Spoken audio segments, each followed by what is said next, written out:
Now here we have the hardware configuration of the device. We have ARM V7 processor on this device, a quad-core processor, MSM8226. And when it comes to the display resolution is not 540 into 960, but it is 540 into 888 because of the touch capacitive buttons which are there within the display. As far as GPU is concerned, the GPU which we have on this device is an Adreno GPU. It is Adreno 305 GPU. For some reason it is not displaying that information, but I can confirm that. As far as sensors are concerned, these are all the sensors which you will get on this device. You have an ambient light sensor, proximity sensor, orientation sensor. You also have accelerometer sensor as well on this device, but when it comes to the magnetic field sensor, you do not have that, but still GPS navigation works on this device without any issues. Now on AnTuTu, this device has scored a score of 17459, which is again not a very impressive score, but a decent score for a device like this. And this device ranks in between Samsung Galaxy S3 and the Redmi device in terms of the benchmark score. Here we have the detailed score for the UX, for the RAM, for the CPU, GPU and input and output operation. You can take a look. Now here we have the Ninamax score, which is kind of perfect for this device, 59.8 FPS, and at this particular Ninamax score, this device is capable of running almost any kind of graphic intensive game. But again, the major problem with the device is going to be the storage, because again this device cannot install applications on the SD card or games on the SD card. You will have to install them on the phone storage, which is only 5 GB. And again, in case you have a game which is like quite high in terms of the storage size, or you do not have that storage space on the device left, in that case you will not be able to install those games. But 5 GB is quite good in case you would like to install games right away without installing anything else. You can install them and then you can install application. That is something I would recommend you to do with this device.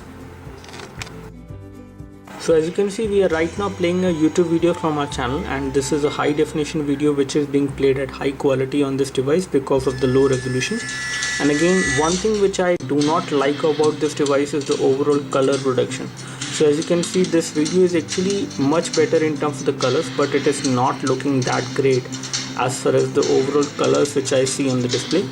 As far as viewing angles are concerned, viewing angles are pretty good, but again you can see the fading of colors happening at extreme angles, but still you can see the display from different wide angles. When it comes to the overall loudness of the sound which comes out from the device, let me just increase the volume to full.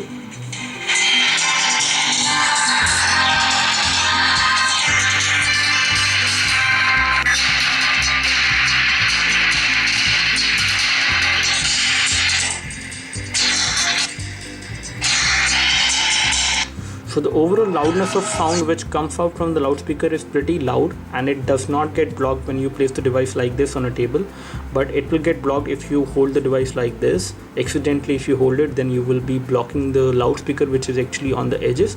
But again, it is quite loud, not very loud, not the loudest which we have heard, but it is pretty loud, I would say, for one person or two people out there.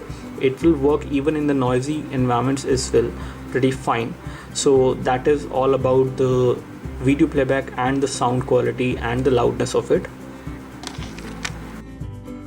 On multitouch, this device supports around 10-point multitouch. However, it is only showing up to 9-point multitouch as of now on this unit. Now to test the graphic performance, I am playing this game called Frontline Commando D-Day on this device, and let's see how does this device handle this medium graphic intensive game. Again, it is not very heavy graphic intensive game, but medium one. Let's see how does the device handle it.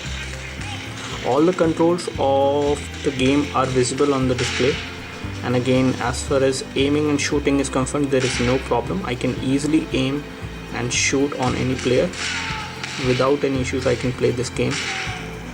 The overall playback of the game is quite smooth, and you can easily play this game on this device without any issues.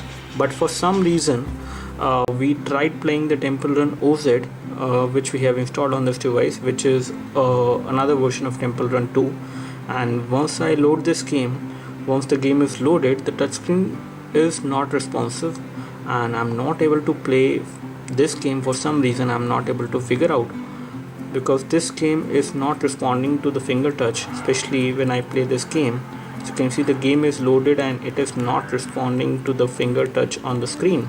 So this game specifically is not running on this device, but the overall performance of the device in terms of graphics is pretty good, because we tried playing the Frontline Commando D-Day just now in front of you, and that game is running quite smoothly. But for some reason the Temple Run OZ game is not running on this device, and the screen becomes dead. It is not responsive when I try to play this game.